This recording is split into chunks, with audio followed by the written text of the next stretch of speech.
The Hedgeless Horseman here. It's December the 13th, 2022. Pretty nice day yesterday in one holding in particular, Snowline Gold, which ended up at an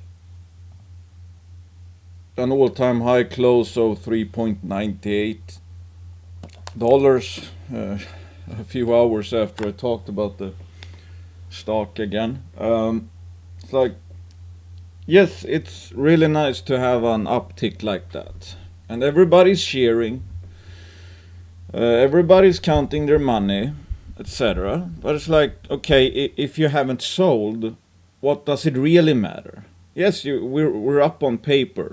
I mean, yes, it's an all-time high. That's really nice, and all of that. But unless the case is over, or you sold and actually translated that to a quote permanent win, I mean that's just one day. And it's like we see it's the opposite of, when you have these big red candles. Everybody's like, oh, I'm losing on paper, and it's like 2 days later that's up again, and just I don't know, 5 days later it's close to the highs. So I mean, how negative was that actually? I mean, that decline was over in 5 days. So I mean, it's hard. I know it's hard, but it's like our focus should always be the long-term results, always the long-term results. And in the meantime, we'll have a bunch of short-term dips, we'll have some short-term rips, and sometimes, like we had for the last 2 years, we actually have a 2-year dip in most stocks.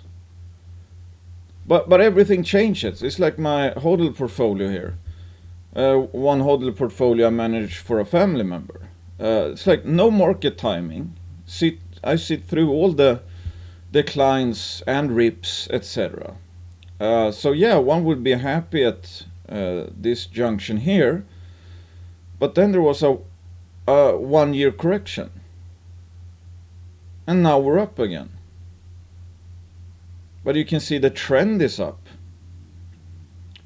But it's like, okay, why would you overly celebrate here? Because it feels nice in the moment. But if you don't sell the entire portfolio, that's just what your portfolio is at 1 day exactly. So it's like, in my opinion, if you cheer too much about rips, etc., you're kind of missing the big picture. I mean, it's cool to see an up day in Snowline like that, 16%, etc. But it's like, if your case is, like I talked about last video, you expect, let's say, 100% over 2 years or whatever. Then it's just 1 day on that journey, and that journey might look like 16% up yesterday, might be 10% down today, I have absolutely no idea, etc. But it's like, we should cheer when the case is actually finished, let's say. That's when the game is over. In the meantime, it's just, I mean, if you have a case and you're like, this is probably even 200% over 2 years. I mean, in the meantime, who cares? I mean, if you're not taking profits, that means that those gains aren't really real. And it's the same with, okay, you have a case that's been flushed, or any miner that was flushed over the last 2 years. Yeah, it sucks now, but it's like, if you know that, hey, this sector is so unbelievably cheap, it's gonna go up. I mean, I've been very, very bullish on my portfolio. Why? Because the prices were so low. So from this point, especially in July or whatever it was, it's like super bullish on my portfolio in the future.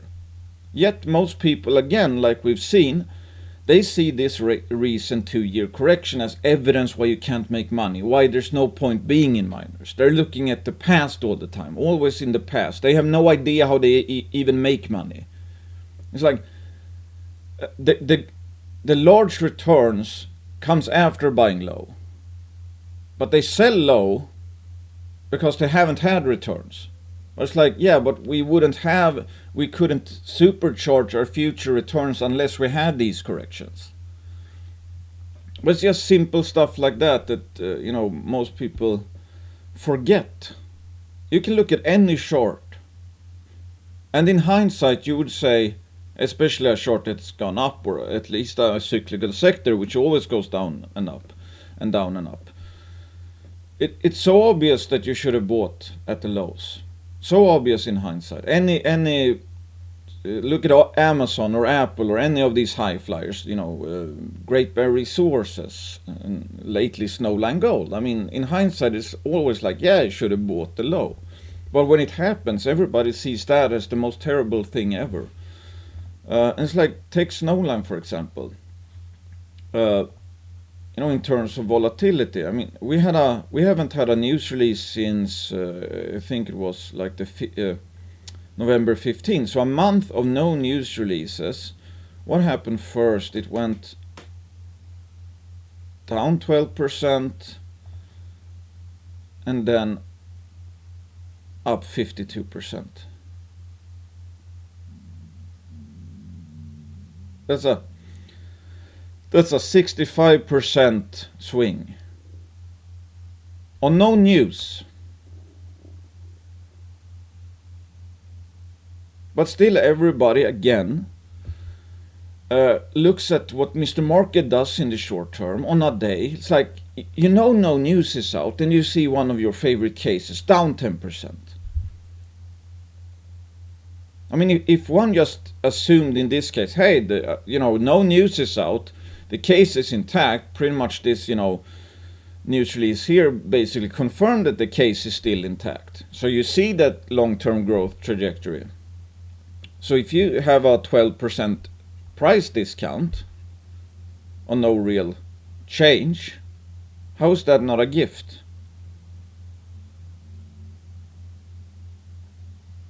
I mean, what has happened since this time? Price has gone up. Has the story changed? No, there's no news out. So how can the story have changed? I mean, obviously it changes, behind the scenes or whatever, but it's like, one can't assume that, Mr. Market always has inside information and stuff like that. Yes, obviously there's leaks, etc. sometimes, and now maybe some people think, well, it's a sure thing that we'll have news soon, because this is, must be a leak or whatever. Might be, might not be. I mean, I've said for quite some time that, hole 29, which was one of the last holes drilled, I think that's going to be a barn burner, or has a good shot of being a barn burner. So if we just, again, forward the tape, that, okay, if hole 29 looks really good, it's one of the last holes, perhaps, to actually get assayed and reported. That means there's like a big carrot at the end. Okay, so if in the short term price went down here, and you just have focus on, okay, what's the price and sentiment today, that hole 29, for example, is going to come out one day. As price declines on no news, that means the risk reward is getting better, obviously. It's easier to double this valuation than this valuation. And a hole like 29 obviously increases value more in percentage terms, or have a bigger impact if the valuation is 300 million instead of 550 million. So I mean, it's really common sense, and just, again, forward looking in terms of, we're front running the emotions of the future. And in the meantime, it's like, again, what has actually changed? I mean, for all we know, the case has become a bit worse because it's higher priced now on no news. But typically what happens, like, we all get FOMO.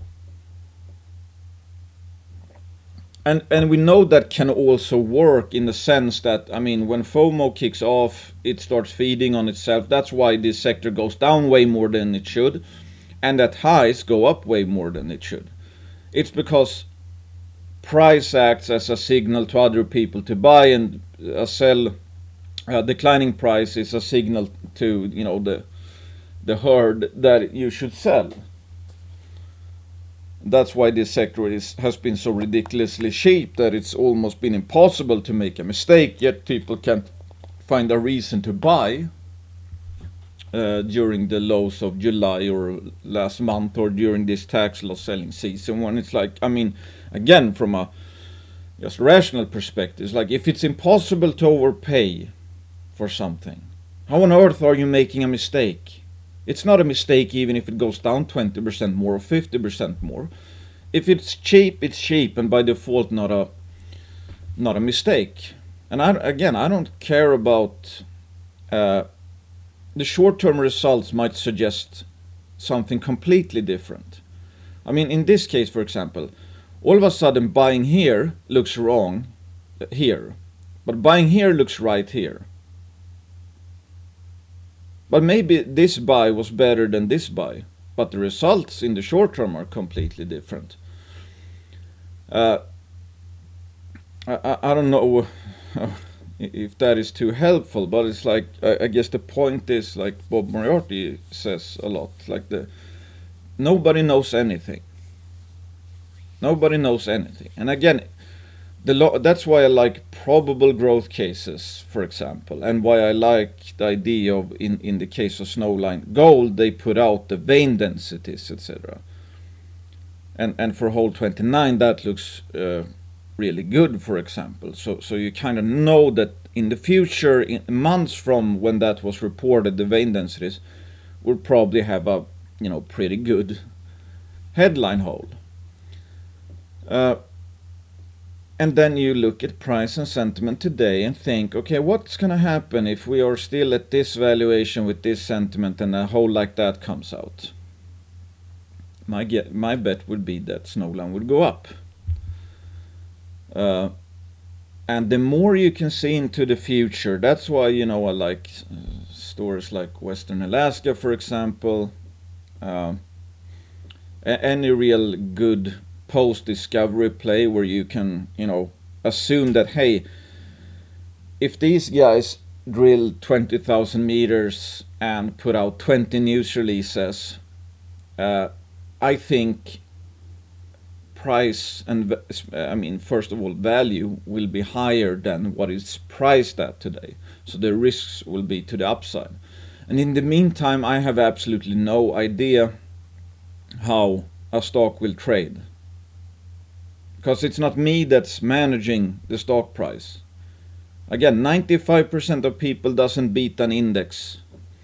So 95% of all the buys and sells on any given day are done by people that can't beat an index.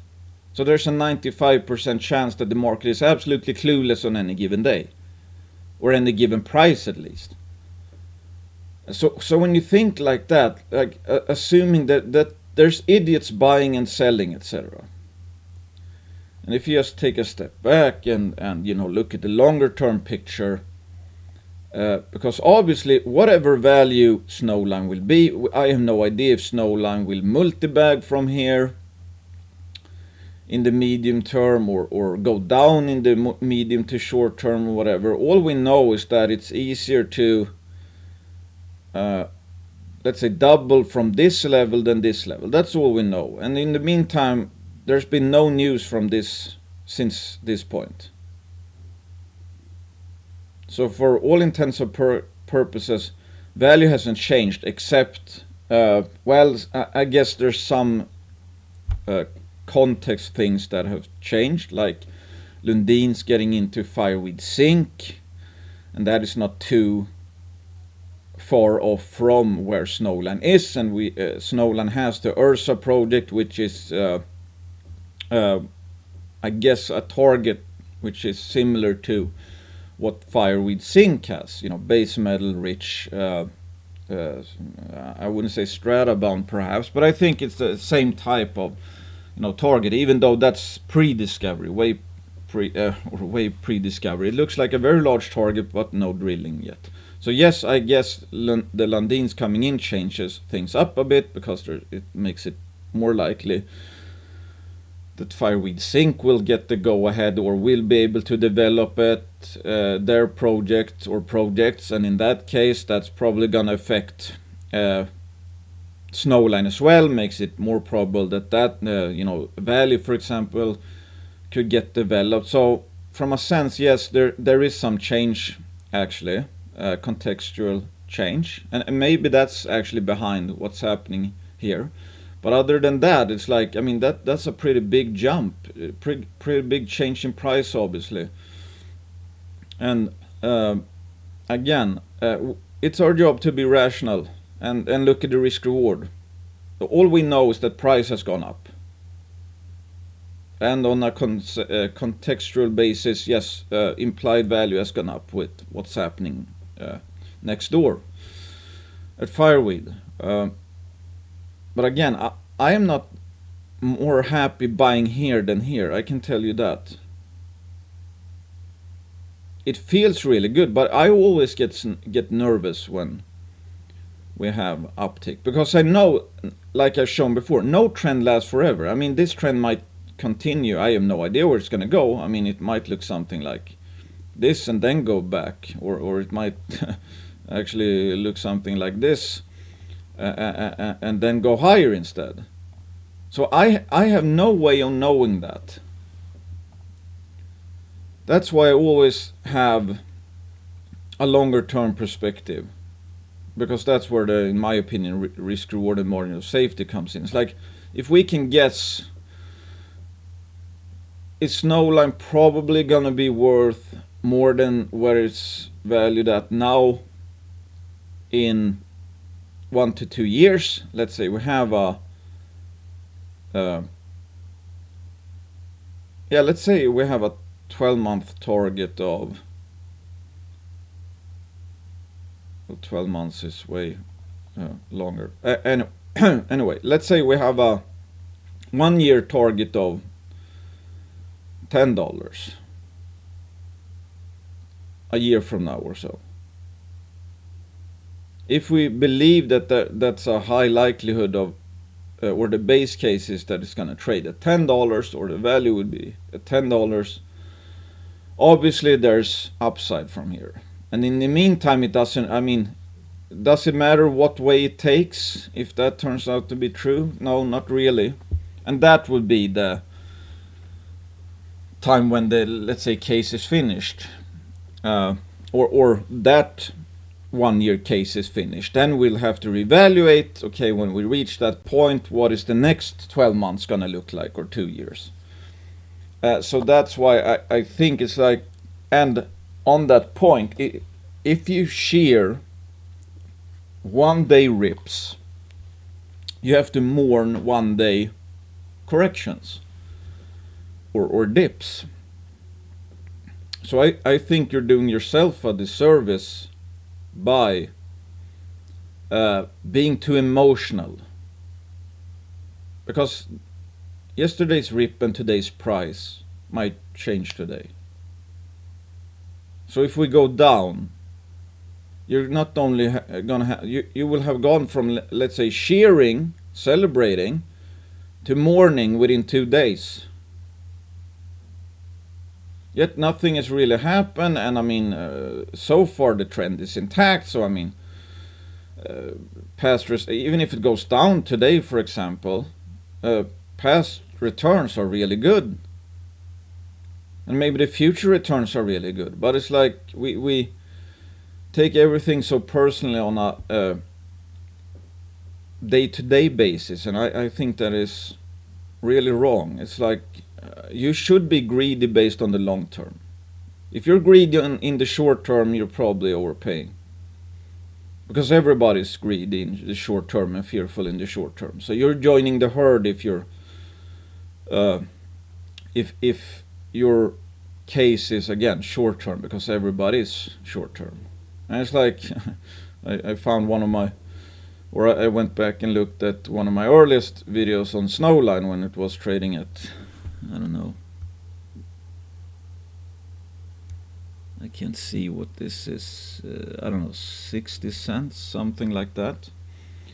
My case was simple for Snowline. They have a bunch of targets. They had the discovery Jupiter already. I think this was after they made the first discovery holes at Valley. And my simple case was that, hey, Snowline could get really, really big.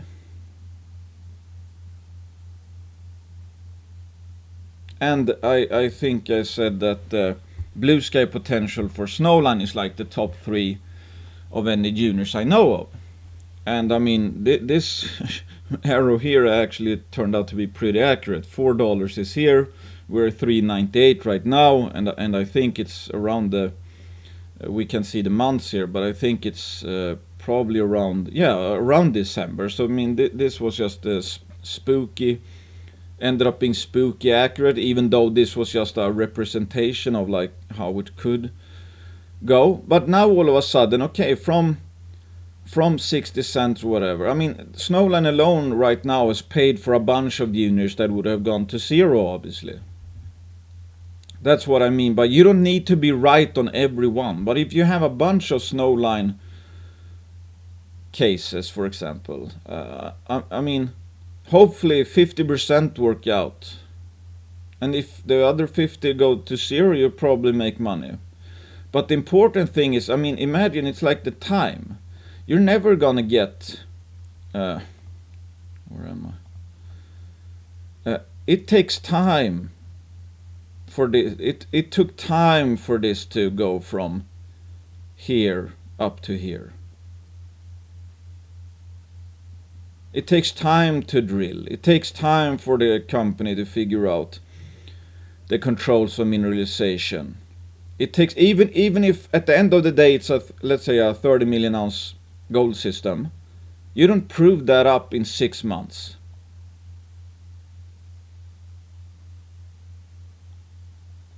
And it's the same for people who are long-term bullish on copper, but they still have a short-term horizon. I mean, in that case, it's pretty much worthless. I mean, if the case is a long-term case, that means you have to hold it over the long term. Otherwise, it doesn't match. I mean, if you do stuff based on short-term movements and the actual good risk-reward is long-term, how does that add up? I mean, you could, let's say you buy I mean, that's how the Rosbeeris, etc. made a lot of money in copper. It's like, yeah, they bought when it was dirt cheap, and they knew that price of copper had to go up in time, over the long term, and it did. But those stocks might have gone nowhere in 6 months or a year or 2. But still, if they bought it at dirt cheap levels, they could wait 5 years, and if that gives them 500% return or whatever, well worth it.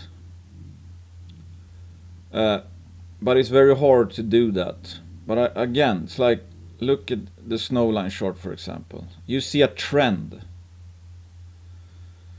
A very nice trend. But it takes time. If you gave Snowline 3 months, it didn't have time to become more than 50% plus, even though that's really good.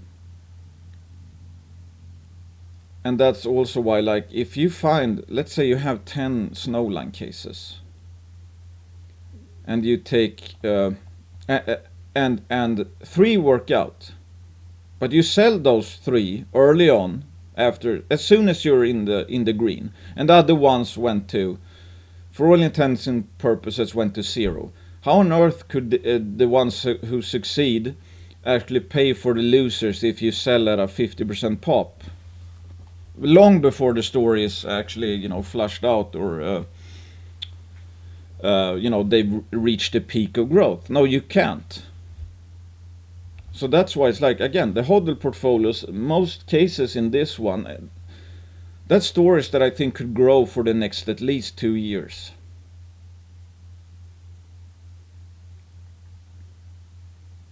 So if it's a 2-year case, that means you should have a 2-year time horizon or holding horizon.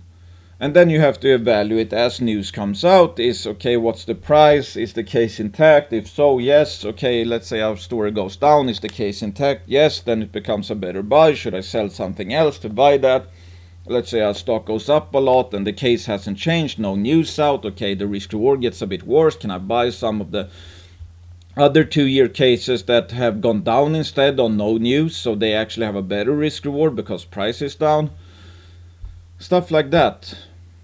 Again, value reshuffling. And then in that case, you're using these swings. You're using the volatility.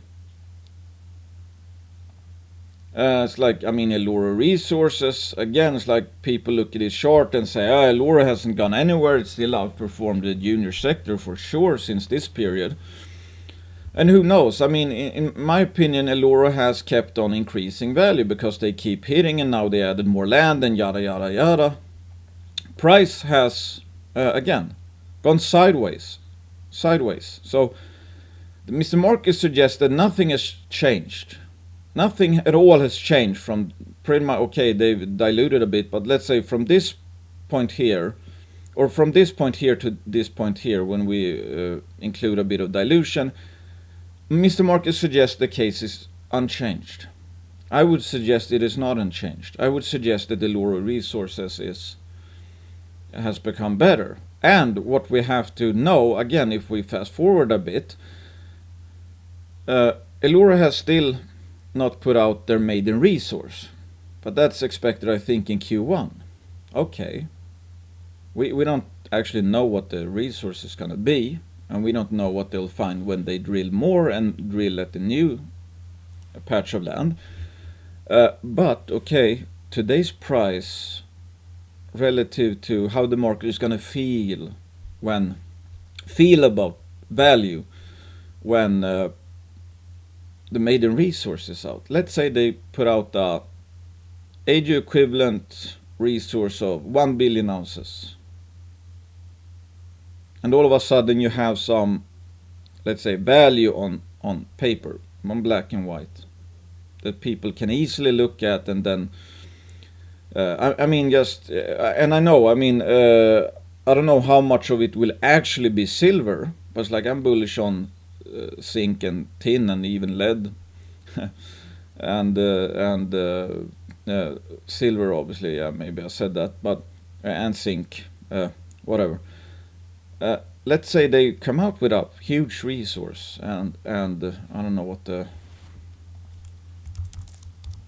price is, 248 million. Would I be too surprised if, and that's obviously, that will not be the total resource, that's the maiden resource, and they pushed it forward because they had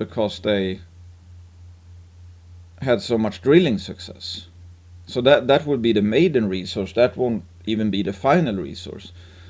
So let's say, fast forward a bit, Eloro tables a $1 billion AG equivalent resource, 1 billion ounces AG equivalent resource, price is 248. How will people feel about Eloro at that point in time? How will people feel about, if it still has a value of 240 or a price of $248 million at that point? Yeah, I could see some risk to the upside, especially if silver kicks off, etc.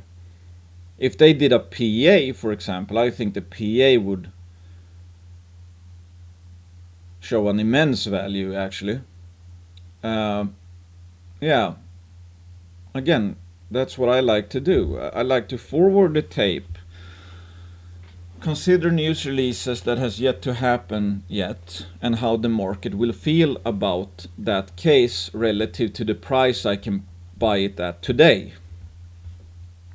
So if Eloro has a 1 billion ounces 1 billion ounces silver equivalent out, then I can see there's some upside pressure if the market cap would be at the price I can buy it at today. And if that's from this price leads to, we know the maiden resource is only like let's say 3 months from now. I don't know for sure, but let's assume that, and you think, hey, when we get closer to that, maybe some more people are gonna know that, hey, okay, this is probably a major catalyst, so that gives them reason to buy. So we might end up having a ramp going into the maiden resource. It's not a guarantee, but it could happen. So in that case, let's say we have a 50% rally into a maiden resource. Then one could take profits going into the resource. If price stays down here, maybe the risk reward is so good going into the resource that in that case I'll hold my position. Because obviously the less you pay for some future hopefully positive catalyst, the better the risk reward is. Because there's a lower chance you're overpaying at 248 million than you would at, let's say, 360 million, obviously. Same with Snowline Gold. If Snowline would be at 300 million going into hole 29, for example, that's a better risk reward than at 500 million, just by default. So we have to, it's like the only thing we can control is price. And price changes a lot more than the actual value of a story changes, but with price changing, the risk reward changes on a daily basis. But again, if we have a long-term, I don't know, target of $10, for example, in Eloro, automatically cheaper levels becomes better buys, because okay, if our case is intact, in our opinion, that's a 199% future expected return, whereas down here is 247, so that's almost a 50% added return, which is super good, which is what I hope to compound at every year. So that's a year's worth of returns, possibly going from, let's say, this price point to this price point. So all of a sudden, Eloro becomes a lot more attractive, just from a month of declines, for example, or a 1.5 months decline. And when it goes up, a bit less attractive, etc. So I mean that's value shuffling. And again, let's pretend, let's say Eloro has become really good at this, let's say absurd valuation, then it goes up a bit, like it did here, but you have another case, or let's say like this, you have another story that went down when Eloro went up. And let's assume you have the same kind of similar long-term expected returns. Then all of a sudden, this was a really good buy, let's say. It reprices on known use, so price goes up, but the case doesn't change, so the risk reward decreases a bit. But you have another case that actually price went down on known use, so the risk reward increased in that same period. Then you could obviously sell a bit of Eloro and buy this other one. I mean, if you only did stuff like that, that's not technical trading per se, that's just risk reward trading, value shuffling.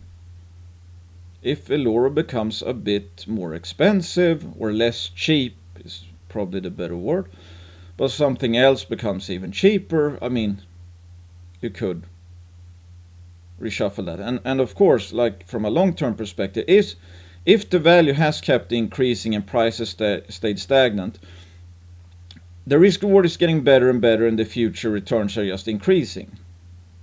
Because let's say this is value and this is price, so this is the expected future returns at this point, the gap here, but now maybe the gap is up, up. This is the gap. So it's like the future expected returns are increasing, so it's like a coiled spring. So in that case, I think a buy here is much better than a buy here for Eloro, for example, because I do think the price to value gap has increased a lot over this time period. And the gap, of course, then becomes larger because value is going up and price is not going up. And while a lot of people probably bitch about Eloro now, in hindsight, let's say that they table a resource, they have even more success, and finally we break out of this consolidation, so it goes up, let's say 200%. When you think about it from that perspective, it's like this whole period here was a gift in that case, an increasing gift. That is more of a gift here than here. So all of a sudden, it's like let's say you see that, hey, the price to value gap in Eloro is the largest of, top 3 of any junior you know. So you reshuffle into Eloro, you take an even bigger position now than you had back here, and all of a sudden, let's say it breaks out of this and starts to close the price to value gap. This was all a big gift in that case, because we're not investing in hindsight. I didn't foresee that we would trade sideways for 1 year, and still that is outperforming the sector, but I didn't know that. I use what Mr. Market gives me. I don't try to predict what Mr. Market does. I use what, not in the short term. But I'm always constantly aware of what I think the long-term value potential is, for example, and then the only thing I can know in the moment is what price I'm paying for that long-term potential. So that's why I also think, again, you shouldn't get pissed off if you see, again, people were pissed off that Snowline retraced, that price went down. But anyone who bought Snowline here is very happy that price went down right now, because this is a higher return than from here to here. So that's why you have to be dispassionate about corrections. If price goes down as much as value, there's no opportunity.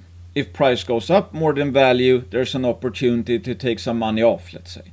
If price goes down way more than value, that's an opportunity to buy. So at the end, we have to use Mr. Market, not get abused by it. Because if you sell here and throw up your hands like, yeah, price is going down, I hate this stock, it's pricing that everything has gone to shit. Okay, you sold the low and now it's up. And if you only bought the tops because, now Mr. Market is really liking this stock, so I better get in. Yeah, then you're going to end up buying short-term tops. And again, it doesn't matter. This might be a very good buy. This might end up being a very good buy. But nothing goes straight up or straight down. Like the HODL portfolio. A bunch of corrections, a bunch of rallies, but the important thing is, am I in stuff that I think will be valued higher in 2 years? And so far it's like, that's basically what this shows. Yes, huge corrections, rallies, corrections, rally again, and I'm assuming this was actually the bottom of the sector. Can't guarantee that, but I think so. And I don't know if this was the bottom. I sure as hell did not know it was the bottom in the sector at that point in time. People are not sure. People are expecting miners to go down now. But in this case, this portfolio would need to have a pretty big correction just to get back to this.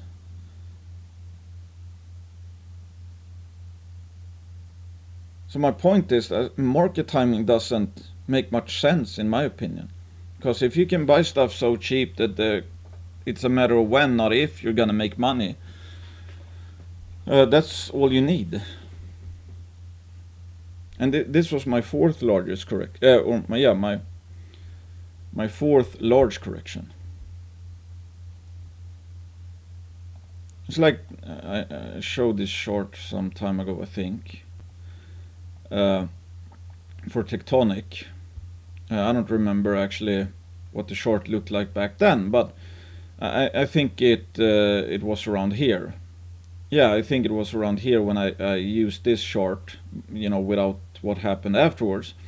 And I just said, hey, I think Tectonic is gonna go up because I think it is cheap. I think the flat gold project looks good, and when people start to focus on how big and good looking the flat gold project is, I don't think we'll be priced down here. And I used the example, I don't care if it goes up immediately or down first and then up. I don't think that it's going to be a mistake buying in this range. And the hodl portfolios, which I put Tectonic in, they're up 200% on Tectonic.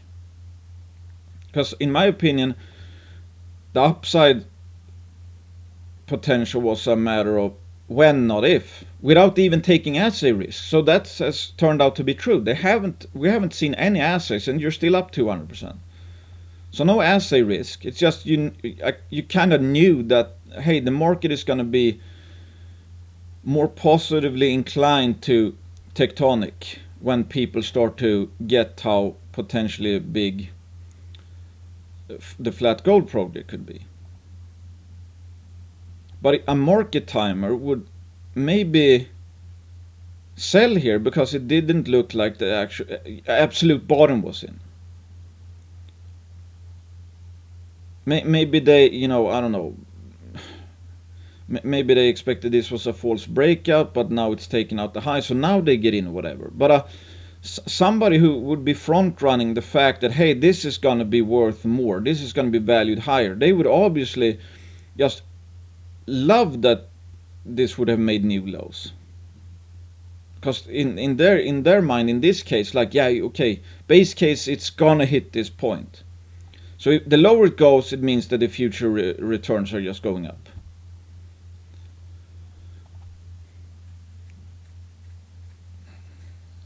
This became a very ranty video. I'm just gonna try to sum things up. I mean, if there were some things, I would say, the Snowline story has been one of those aim for the stars, hit the moon.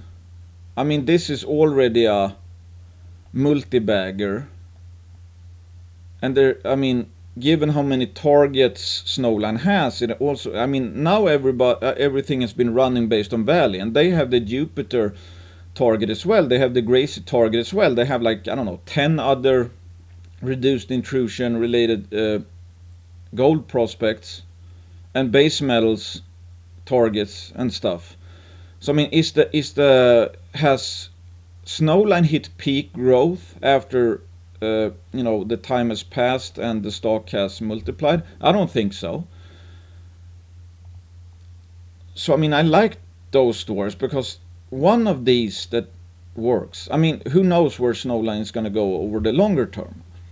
At some point, obviously the marginal growth is going to taper off. It's easier to grow and add a lot of value in a year when the stock is at 300 million than 1 billion, because it's not that easy to add another billion in value in a year, etc. So just from simply having a larger number to go by, it's like Barrick Gold. Barrick Gold, I don't know what the market cap is, like 50 billion. How easy is it for Barrick Gold to double over a year? They would need to create 50 billion in value, let's say. That's becoming very hard, obviously. That's why I don't personally like the Barrick Golds, etc. Because you have all the risks with this mining business, but you don't really have any upside surprises. So it's basically a trading sardine that goes with the price of gold. Snowline has ramped, even though gold has, and most miners have not gone up, because they have created so much implied value. And again, you don't need a lot of these to pay for, because you know it, I still get shit for Novo Resources. Snowline has paid for Novo and then some alone. Has paid for a bunch of other holdings. You don't need 100% hit rate. But again, if you just give these cases that, the case is intact, they are on a growth trajectory, if you just give it, if you sell at the first 50%, that would not have paid for Novo. But if you give a story that is intact and has probable growth ahead, time to grow, That can pay for a lot of stocks. And then, of course, again, the only thing we know is price. And the market is absolutely clueless exactly right now, at least, during these sentiment bottoms. And we always have to think, okay, what's the upside potential versus the downside risk? Could stuff happen to Eloro? Yes. Could Bolivia turn to crap? Yes. What if Bolivia doesn't turn to crap, given what we know about the project? It looks like it's incredibly cheap. What's going to happen when the maiden resource comes in 3 months? Can we wait that long? It's like with Magna Mining. Magna Mining is going to have a PEA out in the end of Q1. That's only like 3-4 months from now. I think that if the nickel prices are where they are right now, I think that's going to be a barn burner PEA. What do I think is going to happen with Magna Mining that's already absurdly undervalued when it becomes undervalued on black and white, on paper? Everybody can see how undervalued it is. From this price of Magna Mining, unless nickel goes down a lot, I think it's going to go up. Can I wait 3-4 months in Magna for a 50% return? For sure. If I can compound 50% in my stocks every 3-4 months, I would be a billionaire in just a few years. That is a slam dunk risk reward case for me. In the meantime, Magna will go up and down or whatever. The market doesn't go from clueless to having a clue in one day. I mean, I wish it was like that. You find a stock obviously undervalued, and all of a sudden Mr. Market understands what you're seeing immediately and it just reprices. That doesn't happen typically. But what always happens or tend to happen is, like in Snowline's case, for example, when a trend starts to form, then I mean that's why you have these spurts. It's like Eloro. Okay, consolidating, spurt, consolidating, and all of a sudden, when Eloro gets going and actually breaks out of this, it's gonna, potentially make a beeline to the actual value. So it's like it's mispriced 80% of the time, and then in 20% of the time it actually revalues close to fair value. So if you weren't a part of that, if you couldn't stand waiting during the 80% of time, then you're gonna miss the revaluation because everybody gets bored and walks away with stocks like this. Or let's say Tectonic, let's say, I don't remember when they acquired the flat gold project, I think it was around here. It was like, yeah, it took some time before the market starts to really focus in on flat gold as the new flagship project. But that was well worth the wait. So I guess, again, if I sum up some points, I guess it would be aim for the stars, hit the moon. That's why I like, swing for the fences stuff, especially if it's a post-discovery play. If this was a pre-discovery play, you didn't even know if they had a hit the stars target. But they did have 2 discoveries. And then it started to play out. That's why I like post-discovery plays, even if you paid up. I mean, in this case, you didn't really pay up much after any of the discoveries. Yeah, maybe it jumped a bit actually on the first visible gold, the first visuals from value with visible gold, but not that much. I mean, if that we've seen what it has turned out to now. So I mean that was just a prelude. Maybe this was from the visual gold stuff. I mean, 38 cents. I mean, that's a 10-bagger. I don't remember actually exactly when that was. Maybe it was here. Whatever. I mean, it's a multi-bagger post-discovery. That's why I say it's like, I mean, in Great Bear, you would have had a 10 to 20 bagger if you bought after it went up 100% on the discovery. That's when the probable growth kicks off. Before a discovery is made, there's no probable growth. I couldn't have made a arrow like this if Snowline had no discovery. There's no probable growth if they have no discovery. And also always keep in mind that price is what you pay, value is what you get. And the market can be increasingly clueless. And we're again also take every company you own and try to predict what the base case news releases are going to be over the next 12 months. And then compare that to the price you're paying. If you expect a bunch of negative news releases over the next 12 months, obviously the risk reward is poor, probably, at least, depending on what price is. But if you see, again, if we take Eloro, okay, they're gonna do a maiden resource, gonna be out in maybe 3 months. Maybe they'll do a PA after that. So if we fast forward 12 months from now, maybe we will have a, let's say, I'm just guessing here, close to a 1 billion ounces AG equivalent resource, maybe a PA that shows 1.5 billion net present value, again just guessing here, and I can buy that future for 248 million today. I would think the risks are to the upside. But there's possibly some stuff that, again, something could happen with Bolivia or whatever. But the point is, you don't need a 100% success rate. Snowline alone has paid for a bunch of companies that could have gone totally awry, because I have a bunch of juniors that's down like 80% and maybe for a good reason. But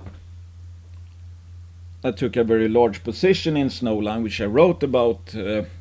I talked about Snowline ever since, 50 cents. I made a bunch of K-Report interviews. I did a piece when it was at $2, and now it's up from that. So I had a way larger stake than I have in most juniors. So let's say I have a company that I had a 1% position starting off in, it's down 80%. That's minus 0.8% to the portfolio. That's not a lot, but you have a 20% position in Snowline that is multiplied. I mean, you get what I'm saying. That would have paid for 50 or so cases, the 1% positions that have gone down 80%.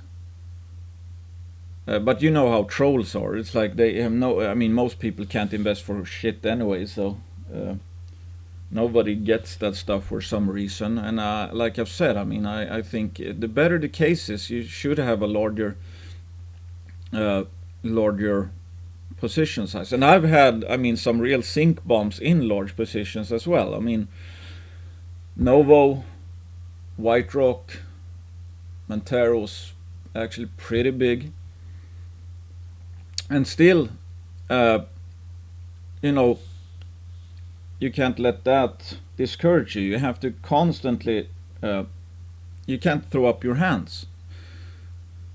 So sometimes you find a stock like Snowline and all of a sudden everything is right again. And it's like you have Eloro, which multi-bagged, and Newfound Gold did well, and Goliath has done really well, etc. You can't have a 100% hit rate.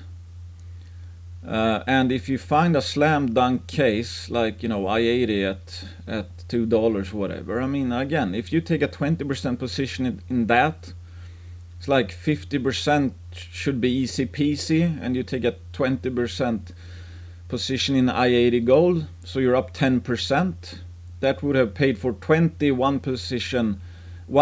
positions that got cut in half just from that I-80 alone. So I prefer going big when I see there's a likelihood of 50 to 100% returns, because if you again can compound 50, even close to 50% per year, you're gonna make a lot of money. Thanks for listening. A big rant. I hope again you got something out of this, even though it was a bit chaotic. Thanks for listening. Bye.